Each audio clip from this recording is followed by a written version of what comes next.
स्वीकार करिएगा, दुख की घड़ी में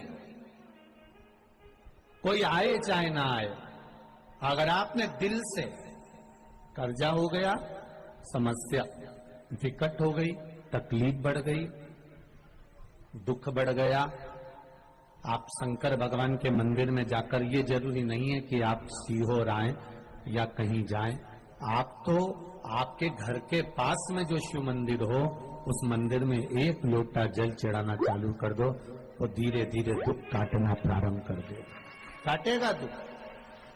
बस जल चढ़ाने का एक नियम है शिव जी का। शंकर भगवान को जो जल चढ़ाया जाता है दुख काटने के लिए, तकलीफ काटने के लिए, कष्ट मिटाने के लिए, तो एक नियम है शंकर भगवान का जल चढ़ाने का जो नियम है। जैसे ये गौल जलाधारी है, यहां से पानी गिरता है, ये शिवलिंग है। ये दो जो भगवान का पानी जहां बहकर जाता है ये गोल में से, तो यहां जो स्थान है ये सीधे भाग पर गणेश जी विराजमान है, लेफ्ट भाग में कार्तिकेय जी है, बीच में एक मोटी सी लाइन होती है जहां सुख सुंदरी है, ऊपर से जो बूंद बूंद पानी गिर रहा है वो शंकर भगवान की 5 लड़कियां हैं, जया, विषहरा, शामलीबारी, दौतली और देव। जहां गोल भाग है, जहां शिवलिंग रखा हुआ है, ये माता पार्वती जी का हस्त कमल है, जिसको पीठिका कहते हैं। महाराज, जल चढ़ाने का नियम है, जब हमारे ऊपर दुख होता है, तकलीफ होती है, कष्ट होता है, बड़ी दिक्कत परेशानी होती है, तो हम जल चढ़ाते हैं। तो उस जल को चढ़ाने का नियम है, पहले गणेश जी का स्थान, कार्तिकेय का स्थान, अशोक सुंदरी की जगह, फिर माता पार्वती की पीठिका, उसके बाद जलाधारी को स्मरण कर कर जल धीरे धीरे शंकर भगवान पर छोड़ा जाता है। जब धीरे धीरे शिव जी पर जल चढ़ाएं, उसके बाद में आप अपने मन की कामना जब जल चढ़ाते जाएं, बाबा से कहते जाएं, बाबा रोज कामना कहने की जरूरत नहीं है, एक बार आप कामना करो और उसके बाद जल चढ़ाना प्रारंभ करो, और उसको कहना जरूर, तेरे दरबार से कोई खाली नहीं गया मेरे शंभू, मैं नहीं जानती, मैं तो इतना जानती हूँ कि कंकर शंकर है और तू सुनता जरूर है। ब्रह्मा ब्रह्म लोक में है, भगवान विष्णु वैकुंठ लोक में है, पर मृत्यु लोक में मेरा देवाधिदेव महादेव है, मेरी सुनेगा जरूर। और बाबा से विनय कर कर आप आइए। जल चढ़ाने का नियम, अगर दुख है, तकलीफ है, कष्ट है तो ऐसे चढ़ा दो, और अगर मन कर रहा है डायरेक्ट शिव जी पे चढ़ाना हो तो तुम्हारी मर्जी, उसमें कोई मना नहीं। शिव तत्व किसको कहते हैं? शंकर का गुणगान, शिव का स्मरण, भगवान शंकर का मंत्र जाप किसको कहते हैं? ये वही समझ सकता है जिसके भीतर शिव समाया होगा।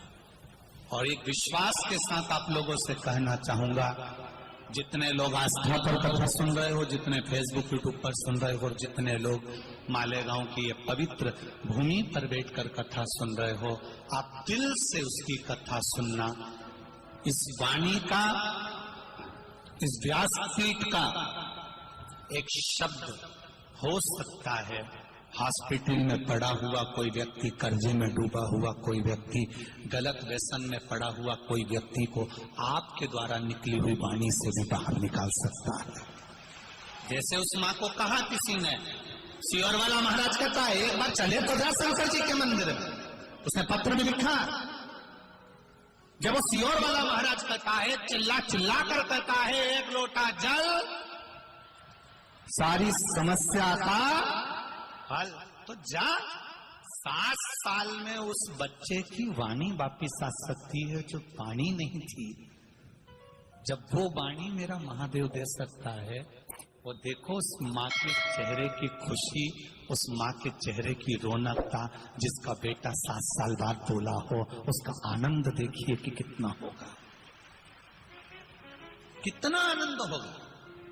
एक बात और अच्छे से समझ लीजिए, जो बच्चे चिड़चिड़े होते हैं, चाहे घर में बेटे हों, बहुएं हों, सास हो, ससुर हो, परिवार में छोटे छोटे बच्चे हों, चिड़चिड़ प्रवृत्ति करते हों या चिड़चिड़ा स्वभाव हो, जरा जरा सी बात में क्रोध आ जाता हो, बोलने का भान नहीं रह पाता हो, शब्दों के बाण चलते हो, तो महाराज प्रदोष के दिन, प्रदोष काल में बेलपत्री के पेड़ के नीचे एक जो पत्ता आपके पास में हो, पान का मिल जाए तो पान का, पीपल का मिल जाए तो पीपल का, बेलपत्र का मिल जाए तो बेलपत्र का, उस पत्ते पर मात्र थोड़ा सा शहद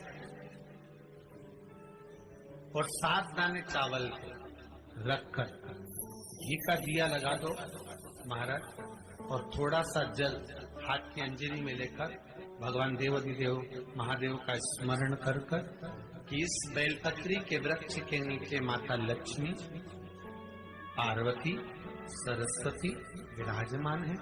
इसी बेलपत्री के पेड़ के नीचे मेरे देवाधिदेव महादेव का 12 ज्योतिर्लिंग का स्वरूप प्रकट है। उनका स्मरण कर जल चढ़ा दीजिए और उसका स्मरण कर लो जो चिड़चिड़ प्रवृत्ति करता, क्रोध करता, जिसको बोलने का भान नहीं होता हो, सम्मान नहीं देता हो, अपशब्द कहते हो, उनका स्मरण कर छोड़ेंगे। एकदम एक प्रदोष करेंगे, दूसरे प्रदोष तक तो आपको कोई दिक्कत ही नहीं। 2-3 प्रदोष कर देखिए, बाबा कृपा।